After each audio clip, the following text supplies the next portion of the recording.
Welcome to the Bringing the Human Back to Human Resources podcast, the podcast all about the delicate balance between people and business, and quite literally reconnecting the two. My name is Tracy Rubin, and I've spent nearly my entire professional career in HR. Join me as I share stories, opinions, and words of advice with you each week. Hi, everyone. Welcome back to the podcast. Thank you so much for being here for another week. I hope that you have already done this, but don't forget to rate, review, and subscribe wherever you're listening to this podcast. Today's guest is Megan Hunter. She is the co-founder and CEO of the High Conflict Institute in San Diego, California. She also has her MBA. She is an expert in high conflict personalities and helping people influence high conflict situations by adapting their approach. She's written several books on high conflict interactions and disputes and has provided training across the US and 7 countries. So, obviously, for those of us in HR, we experience conflict a lot and we experience potentially a lot of high conflict personalities. And I know you're probably thinking, well, how do I know what a high conflict personality is? Don't worry, we are going to get into that. So, without further ado, let's jump right into the episode. Make sure that at the end, you share your thoughts, you review, you subscribe, whatever you have to do to continue to support this podcast and come back next week. Do it. Thank you so much for being here, and we'll get right into it now. Welcome, Megan, to the podcast. Thank you so much for being here and for sharing with us some insights that I think we all could benefit from. Well, it's my absolute pleasure, Tracy, and I'm so happy to be on. Thank you for having me. Yeah, of course. It's always nice to bring some interesting guests on the podcast and hopefully, have the audience learn, but also I always end up learning from every guest that I've had on. So it's, also a selfish thing that I get to learn about high conflict personalities today, which is not something that I've actually ever learned about, I don't think. So, Yeah, well, interestingly too, I learn a lot from, when I'm on a podcast, I learn from others, and anywhere we go, like, right, we love to learn from everyone else and absorb all of that because it just helps inform us. So I'm sure yeah. I will learn a lot from you today as well. Oh, well, I hope so. I hope so. I mean, I think the perfect place to start this discussion is to actually ask you to clarify for us what it means to have a high conflict personality, or even like what you do in your role and how you've been able to define high conflict and high conflict personalities. Yeah, that's a great start actually, because it is kind of confusing for people because the term high conflict just has a negative connotation right off the bat, right? And high conflict personality sounds not so great.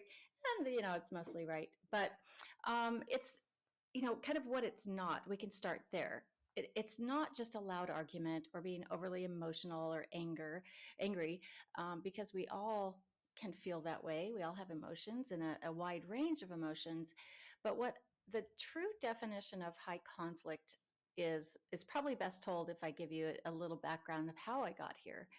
Um, and that is, I was the family law specialist at the Arizona Supreme Court way back in the day. And I just kind of fell in love with the kind of the blend of law and psychology, because that's what family law is. That's people going through divorces and child custody disputes.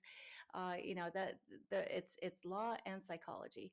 So it doesn't take you long in the family law arena to recognize that there's this thing called high conflict divorce. And it's what everyone in the divorce field sort of dreads, because these cases are back in court a lot. The parents fight a lot over just about everything.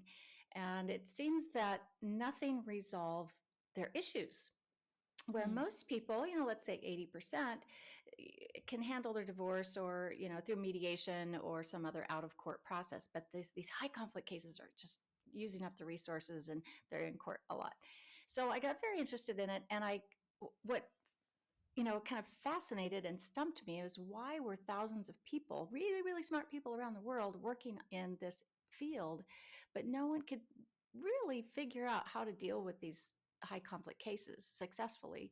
So I kind of made it my mission to find someone, and I eventually did. And it was a guy named Bill Eddy, who was a licensed clinical social worker who later became a family law attorney and applied his work uh, from psychiatric hospitals to family law when he started to see the same Wow. behaviors showing up. Wow. And just a really smart guy, and he put the puzzle pieces together to form what he calls a high conflict personality. And so the true definition of it is, it's not a diagnosis. It's not in the DSM-5. But it is a description of a pattern of behavior. So someone with a high conflict personality repeats four main things. Number one, unmanaged emotions. Two, extreme behaviors. Three, all or nothing thinking. And four, they focus on a target of blame. So they're just sort of blaming someone all the time. And when it gets right down to it, it's most of us, when life is going along, we're navigating through life, there are troubles and struggles, but we can be flexible and, manage our emotions and all of those great things. But someone with a high conflict personality, when they run into those things, they really struggle because of these four characteristics. Interesting. Well, I'm sure that everyone listening to this has already stopped listening for a portion of that because they're analyzing whether or not they are a high conflict personality. Because even I, for a moment there, and I always have to remind myself because I constantly let my mind run, I had to remind myself, wait, don't start thinking about yourself. You got to listen to the whole, the whole explanation. But I'm sure that the listeners are already starting to think like, oh gosh, am I that person?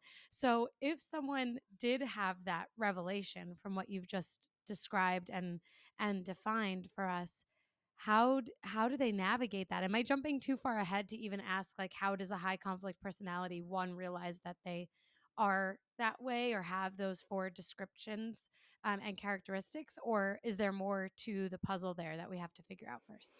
Well, I love that you're asking this because it's really wonderful when someone comes, and almost everyone we speak to, whether it's a training or a consultation, they'll come to us like at the first break in the training and say, "Oh, I'm really embarrassed, but I do have to ask you this.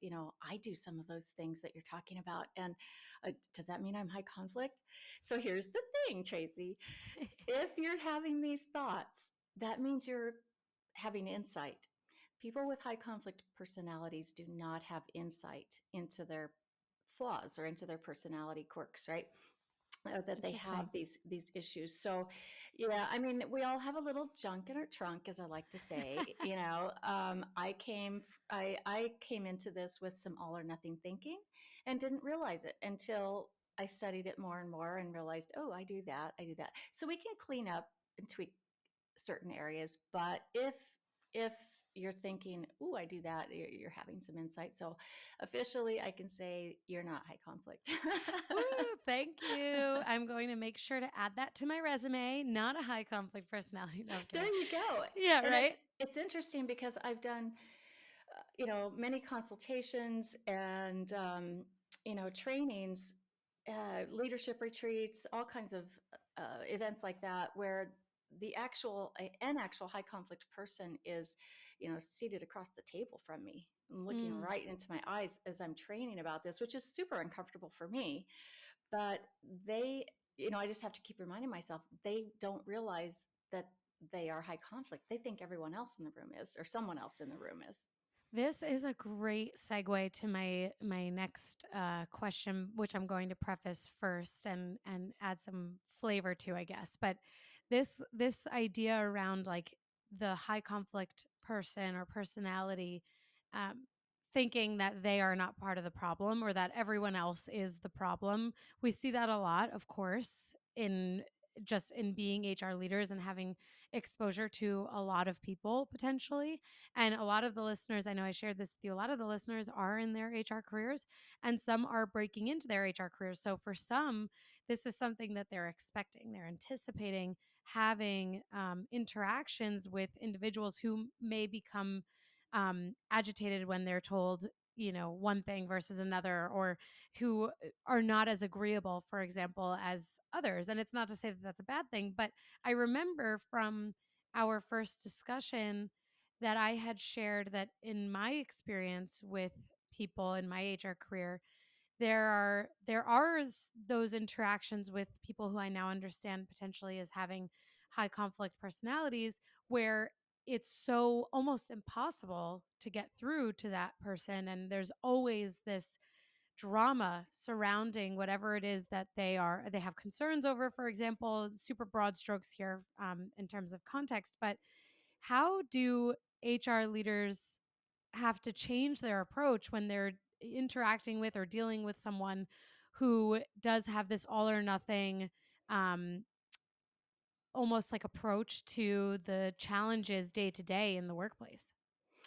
Well, it can be tricky, but you really have to get an understanding of the way, this person's brain is working. But if you don't have the opportunity to do that, I guess the the best way to approach every interaction is with, kind of a some skepticism about the accuracy of someone's stories, their version of events, Mm, because what is really true about the high conflict personality is that everything to them feels very normal, natural, and necessary.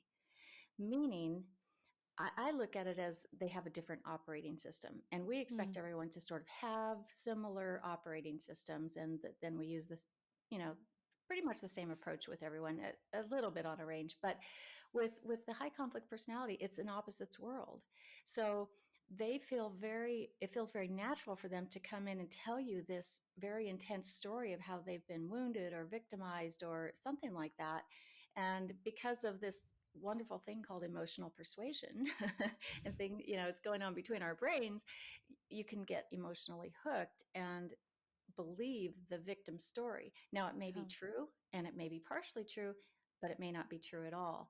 So you really have to investigate and have an understanding that with the high conflict personality, there's a fear driving that operating system, and it's a fear of being dominated, feeling inferior, feeling ignored, feeling betrayed, or feeling abandoned. And so once you have that understanding, it takes some sophistication a bit. It really makes everything they're going to do predictable, which makes everything you're going to do predictable. Interesting. I'm curious, when an HR leader is dealing with something that's, you know, coming up with, with someone that might have this high conflict personality. And of course, you mentioned that this is not a diagnosis. So I definitely caution anyone listening from, applying a label to individuals as being high conflict versus not high conflict, because then we're just, pigeonholing people that might just have other challenges going on, and feel free to disagree or agree with that statement. But when someone, let's say someone is falling into these characteristics, and there is that challenge with the HR leader or the manager in general, where they're really trying to make sense of what's happened. They've investigated, and there is, a discrepancy, right? Is there a reason not to say to this high conflict personality that there's a discrepancy in their story? Is there specifically an approach there that is different than maybe what our intuition tells us to do, which is to be honest and direct, and to tell them that there's maybe a misunderstanding? You spot on. Great question. So the you have to approach you can do the same thing with someone with a high conflict personality as you do with everyone else, but you have to preface it first with getting them calm. And we get people calm by giving them empathy, attention, and respect, which is the acronym is EAR. So you just preface everything with an EAR statement. Oh, that sounds really frustrating. Oh, that must have been challenging. Just anything like that. Yeah. That calms the reactive brain because they really get stuck in these right brain emotions, which are, sort of fight or flight, survival. This is very primal. And they need, you know, as I said, this is very normal and natural and necessary to them. And so we are the ones that have to adapt because they can't. They don't know that this is not normal, that this is Mm. not, outside the norm of what other people are doing. So therefore, the HR person has to give a little empathy at first, give a little attention or a little respect. And you can use those actual words or use some other words. So I call it the calm before think method. And I use a capital B and the number 4. Calm before think. And the reason I make a point of it is it is not natural. We typically, particularly in the workplace, any wherever you work, whatever role you're there to problem solve. So we're in problem solving mode all the time. And it's Right. really natural for us because we have our own defaults to just go straight into problem solving. And what you have to do differently with these folks is get them calm first before you get them thinking. Hmm. Interesting. Very interesting. I'm taking a second to reflect there because when I think about my years in really very traditional HR roles, and especially dealing with employee relations, which, if for anyone listening who doesn't necessarily have that, like we call it experience, employee relations experience, there are a lot of horror stories about dealing with issues, whether it's harassment and intimidation or even, different things just regarding like employee complaints, right? Like it really is full scope and full spectrum when it comes to those specific roles, which is really where I spent the majority of my career in those types of problem solving positions, specifically facing people and the majority of the workforce. But I think about those experiences where I have dealt with probably people who potentially fall into this high conflict category. I can think of a few experiences that just, no matter what you say, what you do, if they're not calm to this point, it can be derailed very quickly. But one of the things that I was reflecting on as you were sharing that before is that, there's a lot of discussion nowadays around what HR can and cannot be expected to take on. And I think there's a really fine line for HR leaders, especially in these people facing roles that are, maybe have a percentage of in their job responsibilities. There's a fine line between being empathetic and, also being able to rectify some of those challenges and not being overly empathetic. And then again, on the other side of that fine line, being too empathetic, where then it's everyone comes to HR just to complain and there's no focus on solutions. So, when you hear that, as far as like making sure that HR is not just like the complaint department and also does provide this solutions based approach, when it comes down to the calm before think method, how do you encourage HR leaders to develop that skill set? Because I think, it's already built in that we're supposed to be like approachable, empathetic to a certain degree, able to solve problems, all those things. But if they haven't had the opportunity to develop that skill set, how do they do that to be calm, to focus on the calm, but also not be the people that are just always complained to without this focus on solving the problem, if that Mm, makes sense. yeah, it does. It's a great question because we do get asked a lot, like, do we have to listen forever? Do we have to give your statements forever? And no, you Yeah. don't. And here's the thing. This high conflict personality, and I just want to say here, I agree with you. We don't want to label people. We don't want to, Right. pigeonhole them. These are folks that probably have trauma in their background. It's unaddressed, unresolved, and they respond really well to empathy, attention, and respect. But that doesn't mean that you listen forever. High conflict personalities, that brain doesn't stop itself.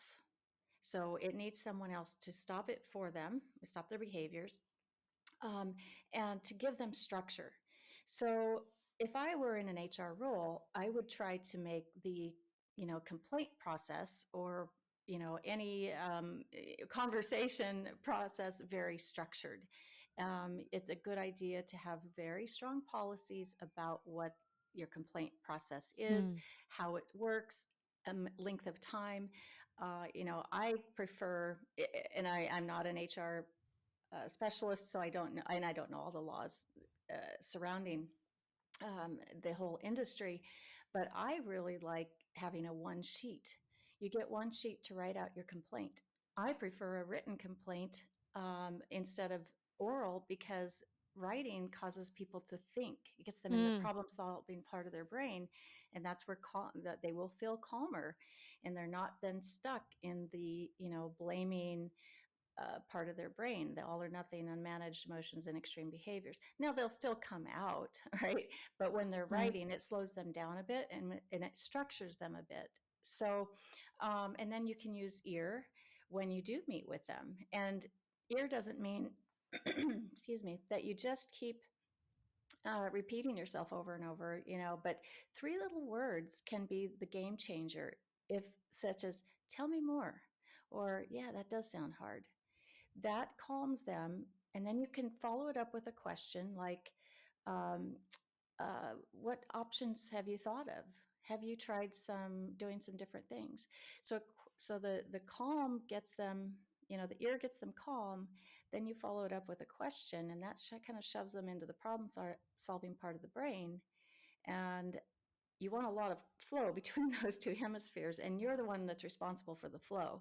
And that's what an ear statement does. It opens up that bridge between the hemispheres, and but then you kind of have to keep them there with asking questions.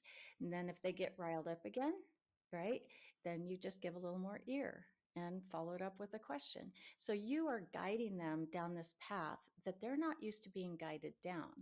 They're feeling calm when they talk to you because you are in the lead. They don't know it, but you're structuring this in a way that works for the rules of their operating system. And as they feel calm with you, their safety increases, their feeling of safety increases. And Hmm. when your safety increases, your trust increases. When your trust increases, your complaints decrease. Yeah, that's interesting. One of the things I guess I want to ask in response to that is, well, what happens if someone is totally inconsolable and doesn't become calm? You try all of these things, you're leveraging, these skill sets and approaches, and the person doesn't become calm at any point. How do you navigate that? Oh, that can be a little bit tricky, but Yeah. usually, an ear statement will, and it depends on the person. If you have someone that's very much on the I need to feel superior track, and you keep giving them ear statements, they might just get frustrated. But Yeah. this is all grounded in science, and it's the science that works for this type of, you know, issue. So if someone's really inconsolable, you can say, look, why don't we just take a break and talk about this, another time. So if they're breaking down, crying, hand them a tissue. That's a show of ear, empathy, Mm. attention. That's right. That's showing them attention. And then, you can structure that. And structuring things is a gift for them, right? So you say, this is, I'm sure this is really hard. And here's a tissue box. And how about we just reschedule this for tomorrow at 2? And they will like that because, you've given them the attention that they need, and you've rescheduled something that shows them you're not dropping this, that it is important to you. Interesting. Thank you for answering all of those questions. One thing that stuck with me is this point on the potential that there's a link between high conflict personalities and a trauma response, or a background of having trauma in their life experience. So to shift gears a little bit, is there, and again, we are not diagnosing anyone here, and we're certainly not labeling anyone, but from what you've seen in your experience, is there a connection, or are there any statistics that you can share where high conflict personalities and mental illness are linked? Yeah, it's a little tricky, I guess, but we and I know HR folks don't really like to hear about personality disorders, and I'm not here to preach personality disorders, but our work is based in these disorders, and in particular 5 of them. And you know, there's a lot of research and information available about the impact of trauma in the development of the personality, right? Sometimes it doesn't mean everyone that's had trauma is going to develop a personality disorder, and most Right. people who have one don't even know they have one. So that's why I prefer to just see it as someone with a different operating system, and I am going to learn the tools that work with that operating system so that I can help them, right? Now, they may not be able to stay in the workplace because they're too chaotic, disruptive, and you know, Yeah. you lose competitive advantage. You have attrition of other employees because it's too toxic. Yeah. But really, this most of it does come from trauma. Um, and I've worked with a lot of people in companies of all sizes and profit, nonprofit, government, across the board. It doesn't matter where people are. What matters is, where they've come from. And some are able through coaching to, kind of tweak some of those issues. And, they might open up their trauma background a little bit and do Mm. a tiny bit of trauma work on their own, and learn some skills. And we actually have it's called New Ways for Work coaching method that really helps them learn these skills, how to manage their emotions, have moderate behaviors, flexible thinking, and taking responsibility. It's a no shame, no blame approach. It's Mm. really, really nice. And it just really, a lot of people can have success from that. Where others might still really struggle and they might need very intensive trauma treatment outside of the workplace. I've seen some be able to stick with the job and kind of come on board, and Mm. these are the folks that are, wearing out the carpet to Yeah. the HR office because everything that goes wrong, they need to tell someone. They want to come to authority and complain, make a complaint. Yeah. It just feels very necessary to them to do that. So if you can get them turned around through some coaching, then great. If not, they're probably just going to keep doing that. Yeah. I have definitely, in my experience, I've seen, and we've successfully have been able to turn around some of those, you know, predictable behaviors, I guess we can say. I have to say, like, to be really candid, and I'm sure that there will be listeners who agree and disagree on this. It is definitely really a lot of work and quite exhausting to manage through unmanaged emotions. Mm, And I think that is that whether the person has a high conflict personality or not, anyone with unmanaged emotions is exhaustive. And in a business setting, um, to your point, it can create a lot of chaos. It can create a toxic work environment. And then you have the HR leader who is demonstrating compassion and empathy for this person as they should, and hopefully their leader as well, also now having to engage in this conversation potentially around performance management. So, I mean, this might not be exactly the experience for every single person, but when someone does have unmanaged emotions and is very all or nothing, for example, that usually, to your point again, creates this environment of for the potential of catastrophe mm, mm. and challenge, and everything feels heavy. Like, I can think about, like, specific people that I've interacted with who haven't been able to turn this around, and we've had to, like, in my past, manage out for just their performance, and potentially even standing in the way of their performance because of all of these things being unable to be changed. So how does a person, whether they're in HR or whether they're the manager in this situation, how do you balance being empathetic, having the ear approach, the calm before the think, and also recognizing when you've done what you can do, and now this is a performance issue rather than something that we can hopefully turn around?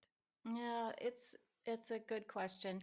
Some people think that you should not have anyone with these behaviors in the Yeah. workplace because they are so disruptive, and I've seen it go many different directions, and Mm. a lot of it depends on the performer, right? We'll have organizations call and say, "Look, I have this really high performer, but they just, are so destructive to everyone around them. Yeah. It might be the best salesperson or whatever the Oh position, yeah. right? Yes. Yes. Critical positions, and they don't want to invest in new training. I mean, your listeners know all of this. Yeah. So, there are some that say just if they can't improve in 60 days, they need to be out. And, I agree with that, but I also realize the reality of life. And the reality Right. is that sometimes we do want to keep people in these positions, and separate out job performance from the people skills, right? And try to get them skilled up.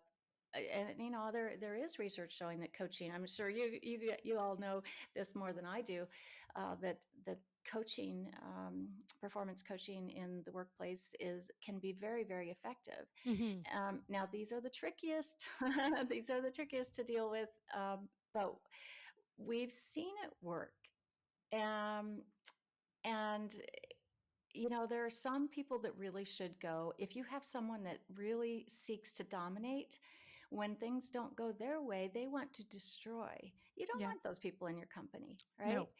Um, if you can get someone who's in your office crying a lot and just is upset a lot of the time, you get them. If you have an EAP program, or you can Right. outsource some coaching or something, that's why we've developed this New Ways for Work program, method, is to help coach them to learn these skills, so that the HR manager or their manager, supervisor, isn't constantly, feeling overwhelmed or just dreading seeing them. And that's one of the, by the way, one of the words we hear Yeah. the most is dread. Dread. Yeah, Yeah. yeah. Yeah.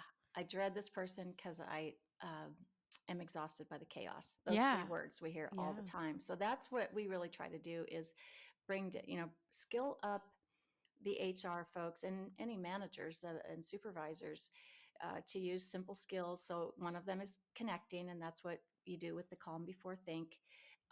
Setting limits is hugely important, and that's what I'm talking about with structure. And you have to set a lot of limits. Those are a Mm. gift for them, Yeah. because they don't set them themselves. They can't stop themselves because of this, amygdala that's so Right. powerful in the brain. And then, really learning to, when we communicate in writing with them, uh, I'm sure your listeners are very familiar with all those emails. And you can always tell when you get when you get that zinger or that knot in your gut, and you go, you don't Yep. even want to open it or whatever. But then you look in Yep. there and you see those four things: blame, some kind of accusation, unmanaged emotions, threats, Yeah. Oh yeah. extreme behaviors, all of that. And so we've created a method of responding to them called BIF, brief, informative, friendly, and firm. And Hmm. it's our top technique. Everybody loves BIF because it gives you structure in your writing back to them. Because honestly, I've seen organizations where one little email, 3 sentences, right? And it's sort of high conflict, or definitely high conflict. And the manager responds to it without biff, and it causes about 12 hours of meetings. Mm-hmm. Absolutely time wasting Yes. meetings. It's Yeah. just insane when a biff response would have handled it. Right. I feel really validated right now because the last experience that I can think of where I had dealt with someone who kind of fits these characteristics, and actually in general, I always took this approach, which was really, now I understand the BIF method. And I feel very validated knowing that that is why it was so successful to send emails that were brief, informative, friendly, and firm, Oh, right? look Is at that you. Yes. say? Yes, that's I'm it. like, I love it. I think actually it's funny because now that I have a name for it, I know, I'll call it Biff from now on. But back in the day, I would just say, less is more. Yep. And it's just, it reminds me when you don't do that, when you send this long winded email explaining everything and you've wasted now 30 minutes of your time and you're going through everything. it's literally being like a hamster on a wheel and you just can't get off of it. And it's so chaotic because then they respond and it's all these other things. And then you respond again. And it's just too much. But when you just follow the Biff method, it actually, yeah, in most cases really neutralizes the whatever it is that's causing that feeling and those emotions. It really does. And it's, the brief part, like you said, is to help contain them. If you give a bunch of, here's what happens. Okay. So they get upset, they go to the keyboard. We got to vomit through the keyboard, right? Keyboard And, warriors, yeah. but it's got to come out right now. This is it feels natural and necessary. When they get upset, they don't manage it like everyone else. So they go to the keyboard, the blame, the all or nothing, unmanaged emotions, the extreme behaviors come out through in that keyboard. Now, once they hit send, they feel better. Their anxiety comes down, Ah, right? Because they're trapped yeah. in right brain. That's where all the is, and they just put all that out through the keyboard. Now it's landed on your Yeah. screen, Now and we've you caught look the at it. Ugh, exactly. And now this is what I see people doing. And I think HR folks are probably much more sophisticated than many others because you probably see this a Yeah. lot more than others Yeah. and develop these skills. But what I've seen many do is, like lie awake in bed at night, perseverating over how to respond to one of these emails. And Yeah. Yep. there's really no need to do that. So, because they're thinking, well, how do I respond to this accusation? How do I respond to Mhm. this personal attack? Because Yeah. high conflict stuff is personal. They make personal attacks. Mm. So instead, what you have to remember is they've probably forgotten all of that after they hit send. Now, the issue there might be a nugget of an issue in there, but mostly not. Mostly they just need to, get all of that out of their right brain. So you have to avoid taking it personally, and you Yeah. just don't. So, and that's why Biff really works is you keep it brief, because if you respond to every accusation in there and try to give advice or admonish them or anything, that's just going to get you more emails back. So just avoid all that. Keep it Totally. informative, stuck on, just stick to straight information. Don't defend yourself. Da, da, da. And keep it friendly, just a friendly tone that just keeps the right brain happy. Mhm. And then keep it firm, and firm gives it structure, right? That they are Yeah. lacking. Now, one little bonus tip is part of the firm part or section is that you close it firmly and friendly with something like, well, have a great weekend, and Mm. that's it, right? But if you need a response back from them, end it with a question and at least two options, because this will force them to focus on a choice. Focusing on a choice means left brain problem solving activity. And the Mm. more time they spend in their left logic brain, the less time they're spending in the right reactive brain, Interesting. right? And so they'll come back with Monday, if you say, okay, let me know if you'd like to meet on Monday or Tuesday, and they come back with Tuesday, and instead of getting a Yeah. 42 paragraph email. Oh, I love that. I love that. Actually, something that I think is probably worth mentioning too is that when we are dealing with potentially with people who, have these characteristics of being high conflict personalities, they also potentially tend to be the ones that pursue litigation because of this. If there is, and again, correct me if I'm wrong and if I'm totally speaking out of turn here, but I would imagine that, and I can think of my own personal experience with this, for those who really believe fully that they are in the right, that everything else, as someone is to blame for everything going wrong or not going their way, and then they're not happy or they're managed out or whatever, the end result is, that they often are the ones to pursue some sort of litigation against their employer. And there are circumstances, of course, where that is totally um, a worthwhile pursuit because maybe the employer did something wrong. But in a lot of cases, there's litigation that comes from employees who are just disgruntled, or in this case, potentially believe that they are fully in the right and that everybody else is wrong. And so using the Biff method can actually mitigate quite a bit of risk because, if you're keeping things professional and brief, you're not like unintentionally putting your foot in the mouth in something that actually would be part of discovery if there was a pursuance for some sort of lawsuit to come out of whatever it is. I mean, I've seen so many things, and Mhm. it almost always goes nowhere, but and sometimes it goes somewhere, but in most cases it doesn't, and it's usually surrounding these individuals, unfortunately, who are can be inconsolable with certain things. What are your thoughts on that? I agree 100%. This is risk and cost mitigation. If Yeah. so, if you go back to what I said about trust and safety, if you think about your own safety, when you're let's think about your greatest fear. So take a second, think about, okay, I'm afraid of heights, I'm afraid of spiders. For me, it's driving on icy roads, especially black ice, because I have zero control. It feels like I have Mm. and I had, I grew up in Nebraska and the roads are really icy sometimes and I hated it. So it Yeah. sticks with me. When I'm in that fear mode, I want to get back to my regular safety default mode so if that means I get behind the wheel of the car, or I can, better is even to get out of the car altogether so that I feel safe again. We all like to be in our default safe mode. So Mhm. do these folks.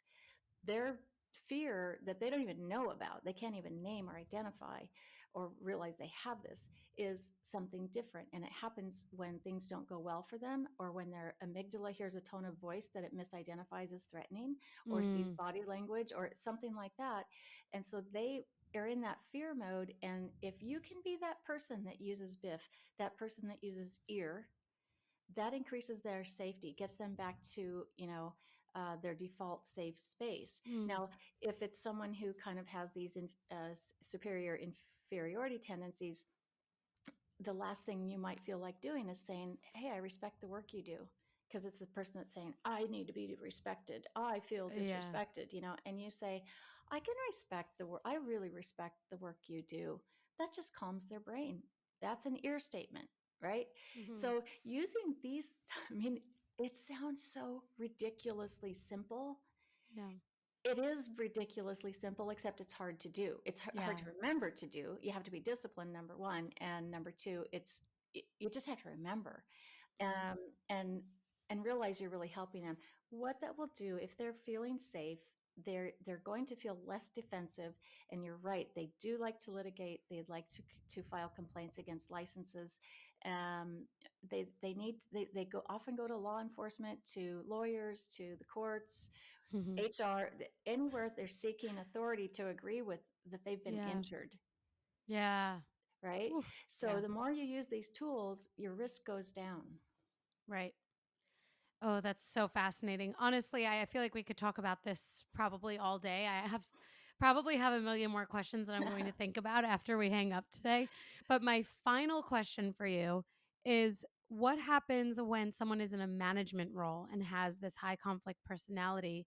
And let's say a listener is hearing this and is like, "Oh my gosh, that's my manager." How do they like manage up and use these skills and tools to deal with that? And two, I mean, ho- just how does that work? How does Mm. someone in with this type of personality, which I'm sure that there are people with these, with high conflict personalities in all spectrums and all areas of business and potentially even government too. So how do we how do we deal with and confront and manage up when our manager has a high conflict personality?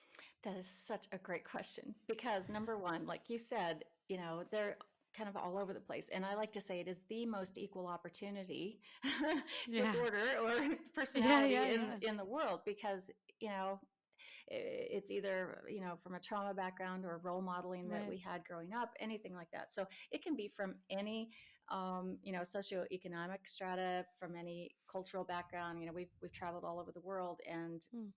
the high conflict personality is the high conflict personality.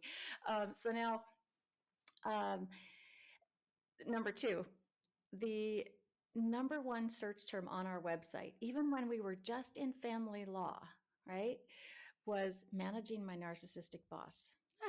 Yeah, see, there you go. hmm And it Yeah. has been for 14 years, 14, 15 Wow. years. So it is obviously a problem. And the background on why the boss might be in that role is because uh, that fear type fears feeling inferior, and there's another fear type that fears feeling dominated. So of course, they're going to be climbing the ladder, and that doesn't have Oh anything to my do with gosh. intelligence or skill. They've got those, and then you get this added, fear that's going to drive them to the top. They get Wow. in these roles, whether it's at work, whether it's at church, whether it's at a nonprofit, in government, wherever. I mean, that's where they go. So managing up is, I mean, it can be a really terrible situation. I've been in it myself, where I had the knot in my stomach driving, commuting to Yeah. work every day, did the happy dance when that boss resigned and moved on. But I didn't know these skills at the time. And we just use the same skills using ear with them, because they're going to respond as well. They're probably going to respond really well to respect. And you just keep things light and neutral. You ask them about, their weekend or something like that, and just make it about them. That's what really this has to be.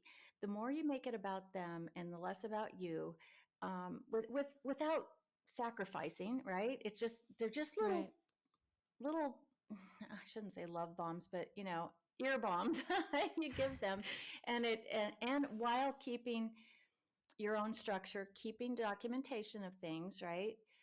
Totally. Which is a really good idea. Yep. Then you just spend that time connecting with that person instead of fighting against them. And here's probably, this just occurred to me. This is probably the best way to describe it, is you get this person on board with you against the problem, instead of having Hmm. them against you, you against them, right? So instead of Yeah.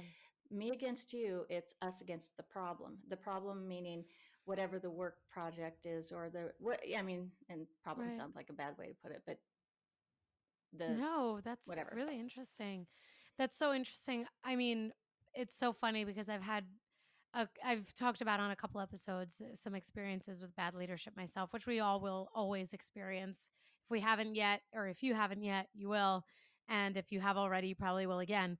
And I've always, my friends and colleagues and I have always said, like, how do these people get in these roles? How do they become so successful? And when I say these people, I'm referring Yeah. to these leaders who potentially fit this characteristic, these four characteristics of having a high conflict personality.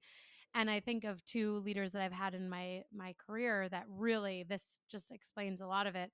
But we always talk about how did they get into these roles, and how did they become so, successful on paper, because they weren't successful in their roles, but they were successful in that they had climbed the ladders, the career ladders that they were, on, and their trajectory that they had.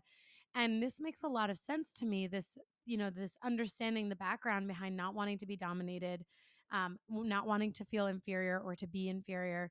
And I really like what you said about flipping the script and not making it about me versus you, but rather us versus the challenge or the opportunity or the problem.